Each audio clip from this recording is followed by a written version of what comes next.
Ladies and gentlemen, welcome once again to the Packernet Podcast. I am your host and resident fanalist, as always, Ryan Schlip. Check us out online, Packernet.com. Find me on Twitter, Pack_Daddy. See, I just had one of those days just now where I was about to say to you, Happy Wednesday, and what do you know, it's Thursday. Now, granted, as exciting as that is, the reason that probably happened is because I had to take Monday off because both of our cars broke down at the same time and I had to do about $1,100 in repairs. Still, considering that's all in the past, I'm kind of bordering on worth it because I just fast-forwarded a day through my week. Which, as I've said in the past, it's a little bit depressing to be so excited about fast-forwarding your own life. But again, we're not worried about that right now. Happy thoughts. It's Thursday. Ideally, one of these days, we'll be retired and we won't have to worry about what day of the week it is. And every day will be, oh, that's exciting. But for now, small victories. Anyways, I want to start off today with something that I had started doing. And apparently, along the line somewhere, I just forgot that it was a thing. It was like, hey, this is a thing I want to start doing. It'll be fun. And then, I don't know what happened to that. But I got a text message on the old Packernet bat phone, the pack phone, right? That works. I'd say that's going to be the new thing, but knowing me, by tomorrow I will forget, so. Anyways, it says, I don't know if you've already talked about it, but the 2011 season, weeks 4 against the Broncos was a really good game. Oh, that's right, I used to do that as a thing. So that's what I want to start off with today. If you don't know what I'm talking about, or if you're newish to the show, what I had started doing through the off-season, especially now that NFL Game Pass is free through this pandemic situation we're going through, I thought, why don't we highlight some fun games so while people have a little bit of free time, they can go on NFL Game Pass and go watch these really interesting games. And by interesting, I more or less mean awesome, because I am not going to be highlighting games that are horrible. Obviously, you could pretty much just go through the whole 2011 season and just get very, very excited. Yeah, obviously with the exception of the playoffs in that one random Kansas City Chiefs game, which is still frustrating because they almost had a perfect regular season. About 2011, number 1 in points, number 3 in yards, number 1 in passing touchdowns, second in interceptions in a positive sense, meaning despite the fact that he's throwing it all over the place, more yards than anybody, more touchdowns than anybody, still just about less interceptions than anybody, most yards per attempt per pass. Obviously one of the worst running teams in football. But again, this is an entirely different offense. And without going down a rabbit hole, this is kind of, if you go and watch the 2011 season, it's kind of the embodiment of everything that I've been talking about in terms of Packer fans in general want to get back to 2011. And the idea is we need to, if we're going to succeed, we need to replicate this. Number 3 in passing yards, number 1 in passing touchdowns, number 1 in net yards per attempt passing, 26th in rushing attempts, 27th in rushing yards, 26th in yards per attempt. Not that fans want that, but I'm just saying that's our idea of it. And I'm sure when we were successful under Favre, it was similar. This is what being a really good Green Bay Packers team means. We're also 32nd in passing yards defensively. So despite the fact that there were glimmers of a good defense, just the year before, this team had no ability to stop the pass whatsoever. But again, this is what we want to get back to. And I think we just need to embrace going in a different direction. We'll get into that even more, because obviously we haven't talked about that enough at another time. But for today, to start off, again, I want to highlight Week 4. And if you want to watch something that's just kind of silly, because this is actually something that I would love to be able to get back to. Not necessarily this style, and maybe it's going to be harder with the style of football that we're playing, although the 49ers pulled it off against the Packers. But the good old days, when the Packers, on occasion, didn't just beat teams, they embarrassed teams. And so I want to kind of just run through the play-by-play just for fun. We'll just live it together, and then if you want to actually go watch it, by all means, if you got some time, go do it. So it does actually kind of start off a little bit slow. It's not until the end of the first in which the floodgates completely open, but at which point they absolutely do. Denver gets the ball first, 3 and out, nothing.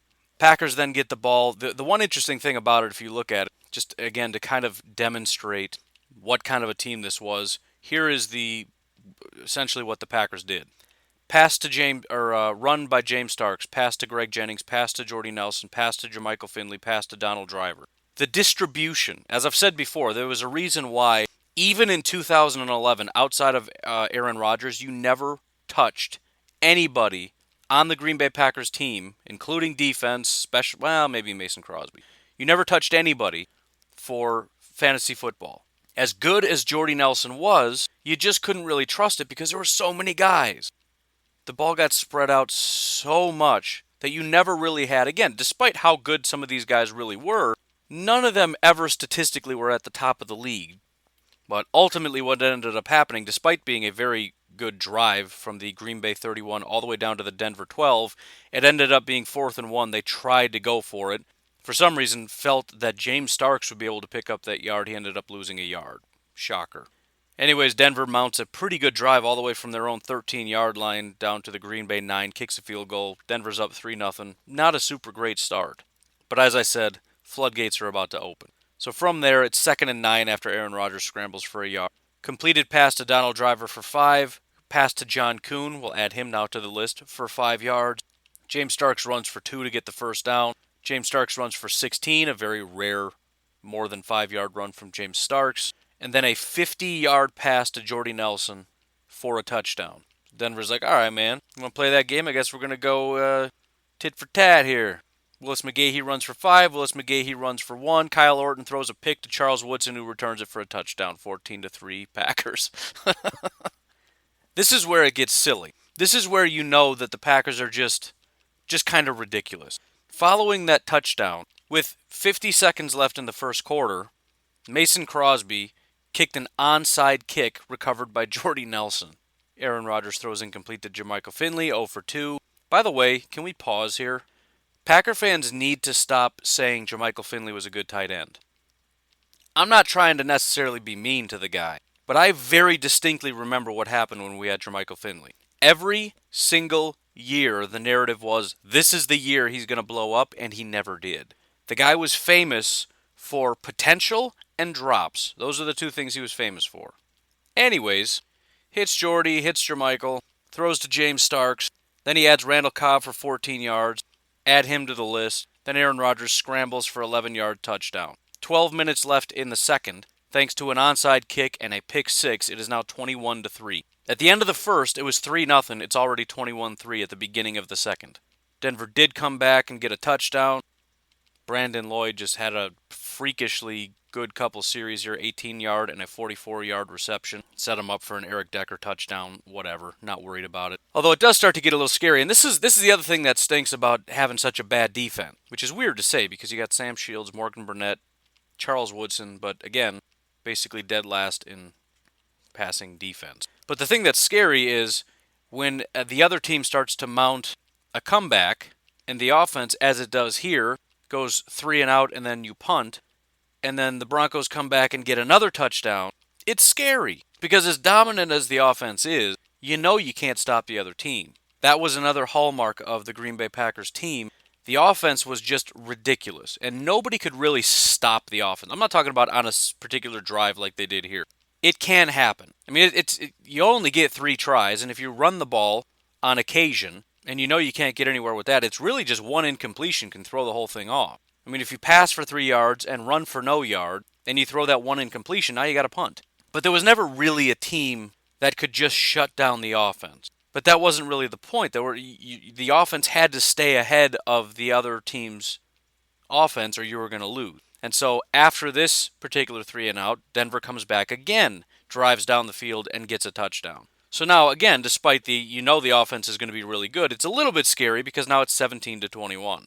So now with 3 minutes left in the first half, the momentum clearly in the Denver Broncos' favor, they decided to take the ball out of James Starks' hands and put it into Aaron Rodgers' hands. The drive looks a little something like this. Pass to Jennings, a rush by Starks for 2 yards. Aaron Rodgers runs for a yard. Rodgers runs again. Rodgers to Jennings. Rodgers to Starks. Rodgers to Jones. Rodgers to Jordy. Rodgers to Starks. Rodgers to Greg Jennings for a touchdown. And again, talking about the difference, and again, also why Packer fans and also the national media have such a hard time with this direction. Again, the idea is we don't want to have to do this. We don't want to have to look at it and say, well, our defense can't do anything and Starks can't run the ball, so Rodgers, you're going to have to throw every single play. And there were several rushes because if there's nothing there, we expect you to take off and run and pick up some yard.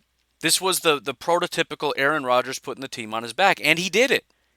I mean, we had wide receiver weapons and we had a great offensive line, but ultimately it was all on Rodgers.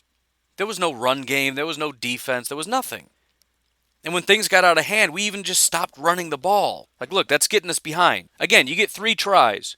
If you assume one of them potentially is going to be an incomplete pass, why are you wasting another one of your tries on a rush? That 1 yard gain is not going to help you. So again, on this entire series, there was 1 run by James Starks for 2 yards. Whoop-de-doo. Otherwise, it was literally all Aaron Rodgers, starting at the Green Bay 20, getting all the way down with 27 seconds left on the clock, hits Greg Jennings for a 17-yard touchdown. Then in the third, the Green Bay Packers start with the ball. Again, almost all Aaron Rodgers. They start on the 20-yard line again. Pass to Jermichael Finley, pass to Jordy Nelson, and then a sack. Incomplete to Jermichael Finley. Shocker. Now it's 3rd and 13. What are we going to do? Rodgers hits James Jones for 18. Well, we haven't run the ball in a while. James, you're up, buddy. 1st and 10. Let's see what you can do. James Starks runs for no yards. All right. Thanks, bud. Anyways, Rodgers, 2nd and 10. Pass to Jermichael Finley for 3. And again, now we're in 3rd and 7. Why? Because as I said, when you run the ball and you get nothing, and then you throw for short, you essentially are not allowing any room for error for your quarterback. And on this instance, it was actually an incomplete pass to Greg Jennings, but there was a penalty, so we ended up getting the first down anyway. But this is why the team was so, Mike McCarthy and the Packers in general just didn't really like to run the ball. You didn't want to make yourself one-dimensional, but at the same time, who cares? They can't stop it. So then you got 1st and 10 from the Denver 21. Rodgers hits Jordy for 9. It's 2nd and 1. Let's see what Starks can do. Of course, no gain. Now on 3rd and 1, we switch it up. We let John Kuhn do it. He gets 3 yards. Rodgers runs for 1. Rodgers again takes off and runs and gets an 8-yard touchdown. So now it's 17-35. Now is the point when, as Packer fans, we can kind of just sink into our chairs a little bit and feel good. Even if they mount a little bit of a comeback, I don't think they're going to come back to this. I mean, they would have to surpass 35 points and the Packers can't score anymore. It just seems pretty unlikely. We're getting toward the end of the 3rd quarter. Feeling pretty good. The Denver Broncos do a decent job trying to come back. Again, they got Kyle Orton, so I mean, how scared are you really? But again, the Packers defense is the Packers defense. They go all the way from the 34 down to the Green Bay 26. From the 26-yard line, Kyle Orton throws a 22-yard pass to Daniel Fells. However, Desmond Bishop forces a fumble, which is recovered by Morgan Burnett, Packers ball. So if the game wasn't over before, at this point, it's basically over. 4 minutes left in the third, down by, a lot. And so now Denver pretty much is do or die territory. We got to get the ball back. We got to score. How do the Packers handle that? Well, it starts off a little rocky. 1-yard run from Rodgers. Penalty on Scott Wells, so now it's 2nd and 16. Broncos are feeling a little bit good. Maybe this is it. Maybe this is the comeback. Aaron Rodgers throws 61 yards to Randall Cobb. He then hits Starks for 9 yards. Starks runs for 6 yards. And then Rodgers hits James Jones for a 16-yard touchdown. 1 minute left in the third. The score is 42-17. Denver at this point completely deflated. On their first drive, 3rd and 6, sacked by Desmond Bishop, give the ball back to Aaron Rodgers. The Packers, with basically the entire 4th quarter to work with. Typically, you would want to just bleed the clock at this point. How do the Packers deal with this? Aaron Rodgers to James Starks. Aaron Rodgers runs for 5. Aaron Rodgers pass to Donald Driver. Aaron Rodgers pass to Greg Jennings. Aaron Rodgers pass incomplete. Aaron Rodgers pass incomplete, short middle intended for James Jones, and ended up getting intercepted. I mean, you're up by that much. I'm not saying I disagree, but it's just, again, it's funny to remember. And listen, this is not a good thing. It's almost a little bit frustrating because we talk about, all those times we talk about not getting Aaron Rodgers help. And I don't think we look at 2011 as a time when Rodgers didn't have help. We think this is a time when Aaron Rodgers had all the help a guy could ever want. Who cares about running the ball? Who cares about defense? Who cares about any of that stuff? He had 4 wide receivers that were really talented. What else does a guy need? Come on, man. When you're up by 75 points and it's the 4th quarter and you pass 1, 2, 3, 4, 5, 6 times in a row and it ends up getting picked off, come on. You don't even bother to give the ball to James Starks. Now, the funny thing is, Kyle Orton's first pass gets picked off by Sam Shields. They got returned 60 yards, so they start in Denver territory. And then they say, all right, James Starks, you're up. Now they're going to try to bleed the clock a little. Starks actually does rip off a 22-yard gain. 1st and 10 from the Denver 23. Starks runs for 3, and then they're like, all right, Aaron, come on. Let's have a little fun. First pass is incomplete. Second pass to Greg Jennings for 7 yards. 1st and 10. Starks runs for 5. Rodgers throws to Jennings for no gain. And then 3rd and 5 from the Denver 8. Rodgers hits Donald Driver for an 8-yard touchdown because why not? That brings the score 17-49. Long story shorter, Denver does actually end up getting one more touchdown to bring it to 23-49. Packers pulled their starters for this last drive. Alex Green starts running the ball. It's Alex Green and Matt Flynn trying to burn this out. They go 3 and out, give the ball back to Denver. Denver goes 3 and out, and then the Packers kneel it out. So again, fun little game if you're looking for something to do to go watch.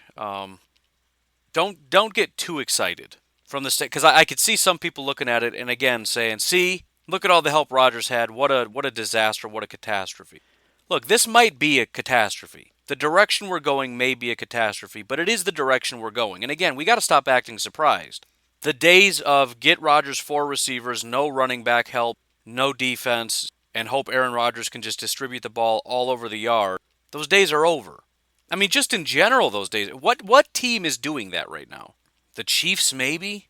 The Saints aren't really doing that. The Saints didn't even really do much of anything until they improved their defense. Not that it's an elite defense, but they've got a defense. They changed up their scheme to get the ball out of Breeze's hand faster. They got guys like Kamara. They're throwing out of the backfield. They got gadget plays galore. They got a quarterback that comes in and does stuff. They're very scheme dependent and also improve their defense by a lot. The Patriots obviously have never been that team, despite Tom Brady being a somewhat talented quarterback. Yes, I said somewhat. He's never been a guy that just carries his football team. They run the ball effectively. They have a fantastic scheme in which his subpar receivers are always wide open, and they have a top 10 defense every year.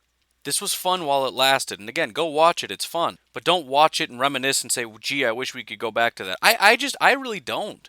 I enjoyed it, but it feels like you're living in a really nice house with no foundation. It's just kind of scary. It's just waiting to collapse in on itself. And look, there's a reason why you can have a team that's so talented that struggles to actually win Super Bowls. Aside from the aspect of it's just kind of hard to win Super Bowls and not a lot of teams can win multiple, even as good as they are. But when everything is predicated on your quarterback essentially being perfect, it's not really a winning strategy. And it is at least worth talking about. Maybe those days we look back on fondly and say that's what we need to get back to, of giving Rodgers that many weapons. Maybe those are the times when we weren't helping Rodgers enough. What could have been if Rodgers had a team that ran the ball effectively? What could have been if Rodgers had a top 10 defense, which is what we had when we won the Super Bowl?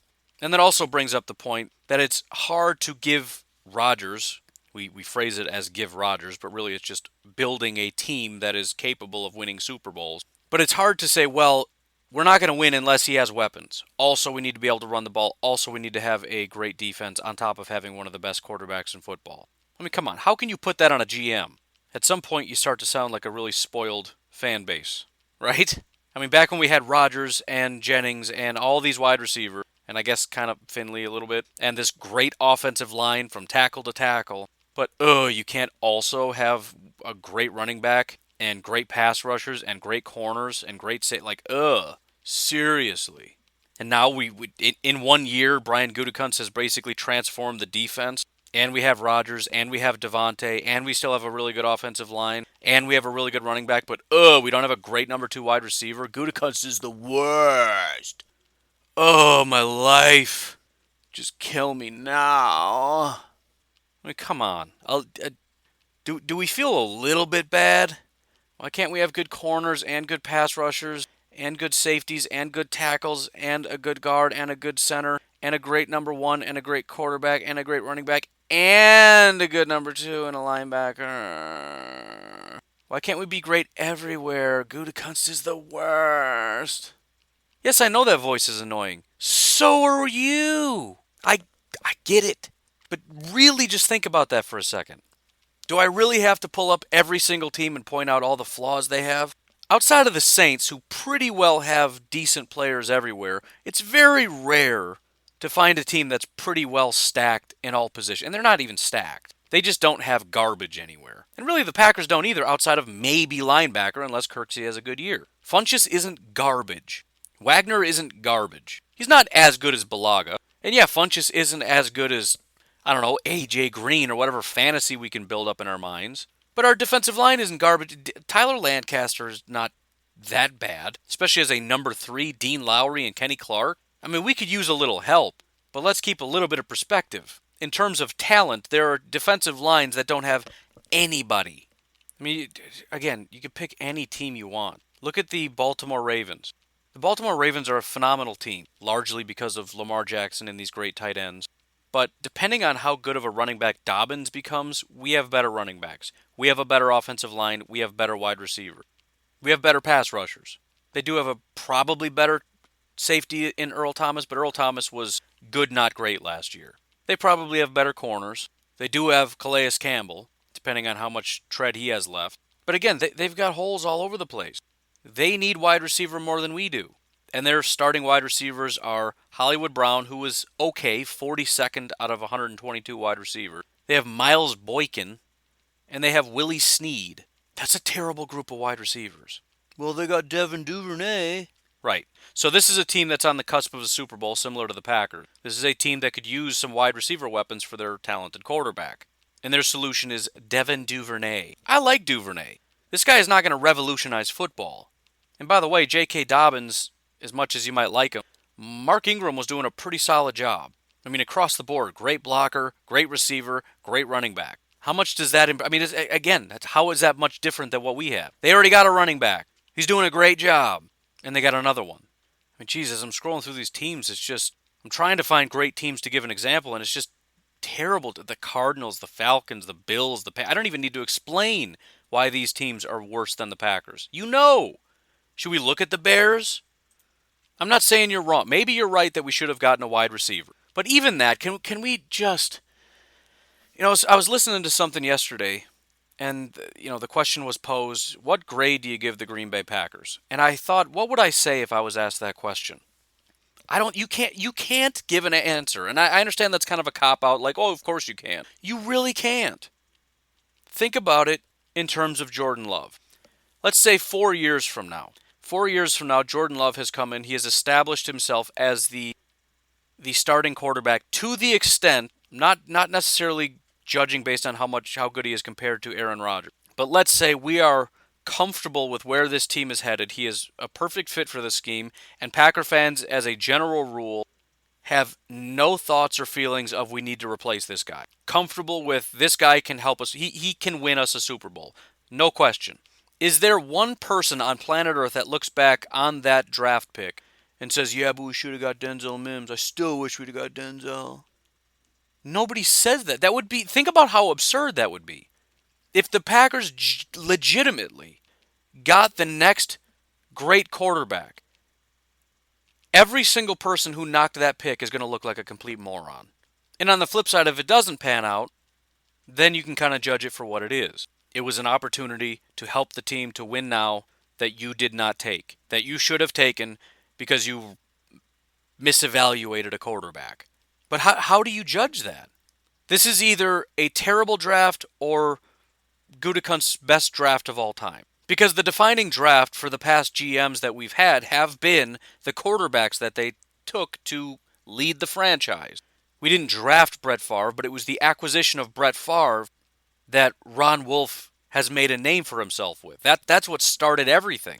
The resurgence of the Green Bay Packers. The fact that Ron Wolf will always be viewed as a great GM started with his acquisition of Brett Favre. He did several things after that, but that was the defining moment of his career. If he misses on that, he's done. The same is true for Ted Thompson. That was a defining moment for him. Now, how much would people view him as a garbage GM if they took Aaron Rodgers at the twilight of Brett Favre's career if Aaron Rodgers was a terrible quarterback? I can't grade it because it's entirely dependent on how good Jordan Love is in the future. Because, look, here's the other way to look at it. Even if I try to judge it based on everybody else, if he hits on 3 of these players, let's say we get 1 offensive lineman, a tight end, and a running back, and Jordan Love doesn't pan out, well, I guess in that case it's still considered a pretty good draft even if you miss on Jordan Love. It'll be disappointing, but that would still be solid. But on the flip side, if he misses on everybody, which is possible, if A.J. Dillon is not very good, DeGuara is not very good, none of the offensive linemen pan out, Kamal Martin is not a good linebacker.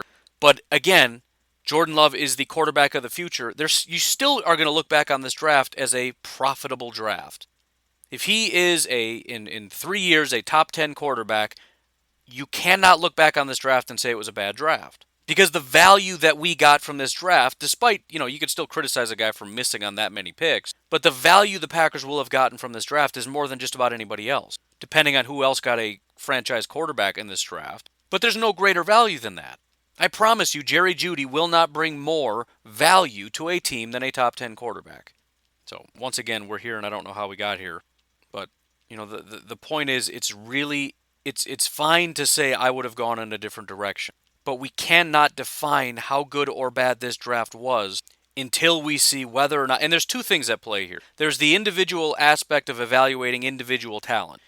Is Jordan Love a good player? Is A.J. Dillon a good player? Is Josiah DeGuara a good player?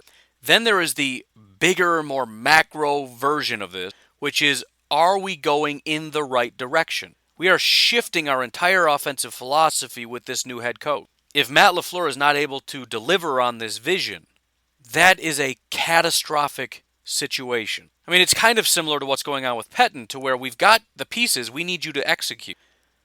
That's not as devastating if Pettine can't and we have to go out and get a new defensive coordinator. But if we completely shift, again, at the end of Aaron Rodgers' career, we shift our philosophy of how we play offense with a new head coach and it doesn't work, we're in a lot of trouble. But that's the evaluation portion of this, and we don't have an answer to that. But what do we know? And this is where Packer fans need to start, complain a little less and be a little bit more grateful. We know that last year was a massive transformation of the defense, and that the defense took a giant step forward as much as it was flawed at times. And I say at times because as much as we talk about how terrible we were against the run, it was kind of dependent on who we were playing. Go watch the Vikings games and tell me the Packers can't stop the run. It's a flawed defense, but it's pretty solid. They need to work on some stuff, but even that is not, as I've said, it's not entirely a matter of a lack of talent. The talent is there, the execution wasn't necessarily there, and as I've also said, a lot of that is cerebral. A lot of that was just the getting outsmarted, not being where you need to be, not doing what you need to do, overthinking, underthinking, and kind of just getting embarrassed. But the talent is there. Again, I think if you get a team that just wants to bully you, the Packers will do all right. But if you get a team that is very scheme heavy and very well versed in that, such as the 49ers, such as the Eagles, the Packers struggled with that. And so I do have some faith that through spending more time in the system, again, Za'Darius' first year, Preston's first year, Savage's first year, of the guys that were not first-year players, they're only second-year players. Nobody even has 3 years in this entire system. But that's one of the things we know. Massive transformation of the defense thanks to Brian Gutekunst, not only finding key pieces in the draft, but also doing a fantastic job in free agency of acquiring great players. We know that despite the verdict is still out on this offensive scheme and Matt LaFleur, we know that Matt LaFleur in his first year, despite not having the pieces he needed, despite everything being kind of clunky and not coming together the way that Matt LaFleur wants it to, was still able to build a team that won 13 games and got to the NFC Championship in his first year, which, as I've said several times, is essentially a historic event. Very, very rarely does something like that ever happen, where a team with a losing record goes 13-3 and gets it to the NFC Championship game. And if nothing else, and I have no real reason to believe that he's not able to build out this scheme, if there's any coach, not already a head coach, that's able to put together this Shanahan scheme and make it work and understand the pieces we need to make it work, it's going to be Matt LaFleur. And by the way, our quarterback is Aaron Rodgers, who I'm sure is going to be able to navigate this thing. If we can get Jared Goff to make this thing work, I think we can get Aaron Rodgers to make it work. Also, something else we know is that there was a lot of speculation about how terrible the locker room was going to be in Aaron Rodgers' relationship with Matt LaFleur. And I'm sure that's going to flare back up because they got a quarterback, so Aaron Rodgers is going to be mad, blah, blah, blah. The fact of the matter is, a big part of the reason we won 13 games is because of how good the locker room was under Matt LaFleur. Again, the team won a lot of these games because they refused to quit. They played 4 quarters. How many times did this team win because on a critical 3rd down or 4th down in the 4th quarter, Preston Smith, Za'Darius Smith, whoever, came up with a big sack at the end of the game? Big plays at the end of the game by the offense, by the defense, by the running backs, by every different position, every side of the ball, everybody. Aaron Rodgers, Aaron Jones, Jamal Williams, Alan Lazard, Geronimo Allison, Jimmy Graham. Different guys all across this team never felt like they were out of it. Despite sometimes never even being in rhythm and never really getting off to feeling like things are working. That's why so many of these games were ugly. And as much as we look at that and say, well, that's a negative, it is. But the 2018 Green Bay Packers, when things aren't working, they quit. And those games were losses. In 2019, the team didn't quit and ended up winning the game. And again, you keep the locker room the way it is. You build up the defense a little bit more, which is already a good defense. We forget that. It wasn't great. It could be better. Sometimes it looked terrible, but sometimes it looked great. Plenty of talent. And then you focus on making the offense work the way it's supposed to. Every reason for optimism. Yeah, things can go bad, of course. And the verdict is still out on LaFleur and Gutekunst. Nothing wrong with trying to assess and say that they're, the verdict is still out. I mean, it's still out on Petten. But I think the biggest and most absurd thing is that thus far we see how good it's been under Gutekunst, Petten, and LaFleur. The progress that's been made, and then say that none of that counts because this offseason was so bad despite the fact that we have no idea how good the offseason was. We can think it, but we shouldn't think it too strongly. We can think that this probably won't work out, but I want to at least trust the guys that brought us this far to be able to evaluate what this team needs and go out and get it. Right? I didn't understand Za'Darius and Preston. Za'Darius essentially had a breakout year in which it was his best year and he was good. Never anticipated him being this good. Again, as I've said, I would be surprised if Gutekunst thought he would ever be this good. One of the best pass rushers in football, and Gutekunst evaluated that from him not being the best pass rusher in football, being basically a backup for the Baltimore Ravens, to be able to see that and pay him like a top-tier pass rusher. That was the scary part. I mean, I get that he's good, but $17 million? Are you kidding me? For this backup that's good, not great? What are you doing? Comes over here and is arguably the best pass rusher in all of football. Has a year, as I've said, it's underrated and understated how good Za'Darius was. When you look at percentage of snaps that he was able to get to the quarterback, it is years that very few players ever have. As I said, I don't remember the exact numbers, but I think Khalil Mack maybe once in his entire career has had as good of a year in terms of total pressures or pressure rate percentage. 1 year ever. Gutekunst did that. Was it the Seahawks that we sealed with the Preston Smith sack? Gutekunst did that. And by the way, we still got second-year guys that might turn a corner. Jace might have a big role in this offense. Darnell Savage, I think, has a really high ceiling. Let's see what he can do. Elton Jenkins, I think, can grow quite a bit. People were really impressed with him in his first year, but I think it might have been a little bit overstated because he did struggle a little bit. I mean, we all highlighted his highlights, but the point is, I think that we saw a guy that was thrust into a position right away and didn't struggle. I mean, he did struggle, but it wasn't like he's a terrible rookie. As far as rookies go, he had he could be a great offensive lineman. Rashawn Gary. A lot of people have already given up. I think that's silly. We have one of the most, and this is Mike Smith. He might be the most talented pass rushing coach in all of football. I think it might be understated, first of all, how good he is. Second of all, the growth of Za'Darius. To be as good as he is, I think we underestimate how much of that may have been from Mike Smith. By the way, Preston Smith. Now, he struggled toward the end of the year, but he even out exceeded expectations being as good as he was. So we've got a guy that is an absolute physical freak. You talk about Feldman's freak list. Rashawn Gary was number one. He's been a physical freak his whole life. His ability to move that much weight that quickly is something no human being should be able to do. The fact that Rashawn Gary is as athletically gifted as he is, working with Mike Smith, learning from Za'Darius and Preston, I'm just saying, man, the potential is there. Add in DeGuara, add in A.J. Dillon to transform this offense to running the ball more, getting more play action in these quick passes out of Aaron Rodgers' hands quickly. He gets his completion percentage up through the roof. And then we start hitting these deeper shots, the plays that we're not getting anymore because Aaron Rodgers drops back so much and tries to launch it down the field so much, and players don't really respect. I mean, I shouldn't say they don't respect our ability to run the ball, but I think Aaron Jones and Jamal, the Packers in general, had stacked boxes about 20% of the time. You look at the San Francisco 49ers and Tevin Coleman, you know how many times they had a stacked box? 40% of the time. You look at Minnesota, Dalvin Cook was 24%, Alexander Mattison 34%. Raheem Mostert in San Francisco 32%. Derrick Henry 35%. The Packers are at 20. Aaron Jones and Jamal Williams both. As much as we talk about Aaron Jones being as good as he is, and the talk about Aaron Rodgers' decline and all that, it is hard. It's hard when you start from the idea that we want to attack down the field, right? Again, I talk about 2018 when we'd lose a game and they'd come to the podium and talk about we need more big plays, we need more big plays, we need more big plays. Teams know that they want big plays, so what do? They drop back and try to throw it down the field, and the defense knows that. And so they're defending that.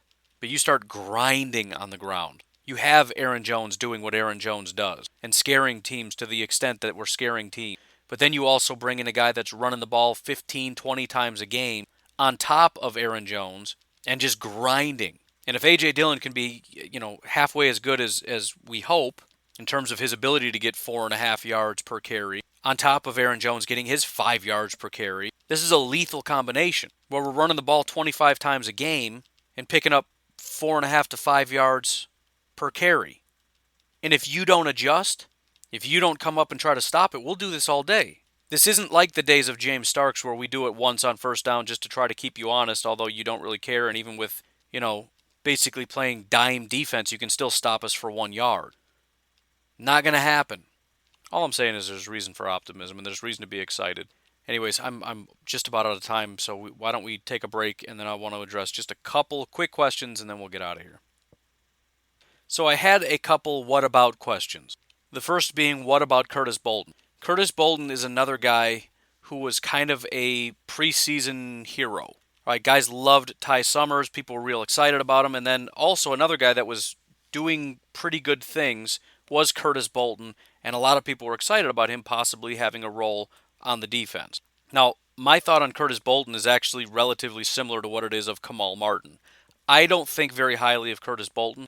I think he's I think it was just an overblown thing by fans. I think it's one thing to look good on a couple plays in preseason and have your name come up several times in training camp, and it's an entirely different thing to be a consistent contributor in the regular season. However, considering the situation we're in, considering I don't know what Ty Summers brings, what Oren Burks brings, what Kamal Martin brings, what Frankie Griffin brings or Chris Barnes brings, other undrafted free agents, which we still have to do an undrafted free agent episode. I have not done that yet. Considering I have no idea who our number 2 linebacker is right now, and also what happens if Christian Kirksey does get hurt again, who are our linebackers? I don't know that Curtis Bolton doesn't get a job. I don't know that Curtis Bolton doesn't become the number 2 linebacker. I don't think that's what the Packers want.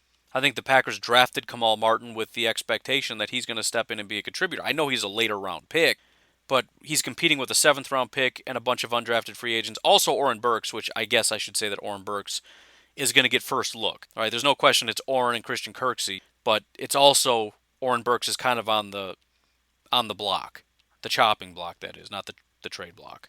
The point is he's got to show that he's going to take a step this year or it's time to move on because, as I've said, Oren Burks has consistently been one of the worst linebackers in all of football. So Oren gets first look. Christian Kirksey almost gets the job by default just because of the amount of money, which isn't that much, but I mean, look, if we had drafted maybe Patrick Queen or something, Christian Kirksey might be a backup. In this situation, Oren Burks, Curtis Bolton, Ty Summers, and the rest of them, Kirksey's got it. Oren Burks is going to start with the 1, and that'll be one of those things that's probably going to surprise people because everybody just looks at it and says, here's the guy that I think is the best, so I expect him to be the guy. And then they're going to see Oren Burks out there getting, number 1 or number 2 reps, and they're going to go, Oren Burks, why? Because he was a 3rd round pick, and because he's close to being off the team, and they want to push Oren Burks to be the guy that they took him in the 3rd round because he has a skill set that the rest of these guys don't. It's just a matter of we want him to be able to be the guy that we believe he can be. And we want to give him every opportunity to be able to be that guy. So he's going to get the first look next to Christian Kirksey. But that doesn't mean he's going to start. That doesn't even mean he makes the team. It just means they're going to start with him. And if he just proves that he cannot be the guy, he has not taken a step, he can get passed very quickly. The question is by who, though? The guy next is probably going to be Kamal Martin. Even though Bolton and Summers have been around for a while, and maybe they would go the route of letting them early on come out first because Kamal Martin is new and they've been here for a year.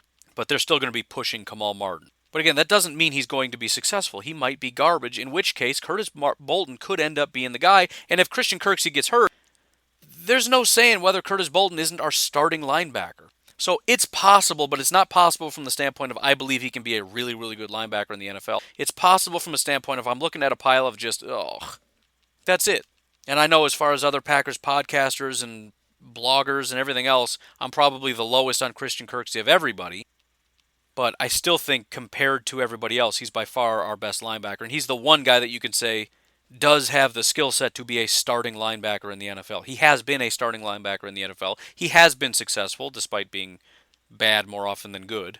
Nobody else has proven anything, including Curtis Bolton. So I guess that's my answer. It's entirely possible that he steps up, has a role, but I think if he does, it's just an indication of how bad things have gotten, that Oren Burks did not take a step. Kamal Martin has not stepped up to be anything that we would hope that he could possibly become, and Curtis Bolton wins by default. However, it's also entirely possible the guy doesn't even make the team. In fact, I would say that is the most likely, because you figure, depending on how much time they want to give Oren Burks, Christian Kirksey isn't going anywhere.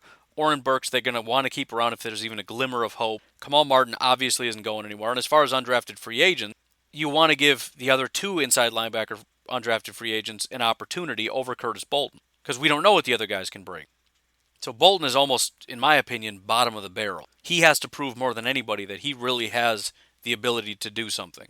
He has to actually be better than a lot of these other guys for them to consider keeping him around. The other what about that I got was a question about what about Josh Jackson. I talked about the slot guy and who could possibly play in the slot, and I think I just kind of blanked on Josh Jackson. I had talked about him in the past as being the guy that's probably going to get the first look. In fact, I don't even think that that's really debatable. I believe right now it is Jair Alexander, Kevin King with Josh Jackson in the slot. They have been pushing Josh Jackson in the slot consistently. I've said all along I don't necessarily agree with that assessment, but Mike Pettin is smarter than I am, so we'll just defer to him. And based on usage, I think that is the way it's going to start out. However, this is also an evaluation of Josh Jackson. They're going to expect him to take a step. And again, as good as Chandon Sullivan was, I generally and this is why I think guys like Oren Burks are going to get the starting job.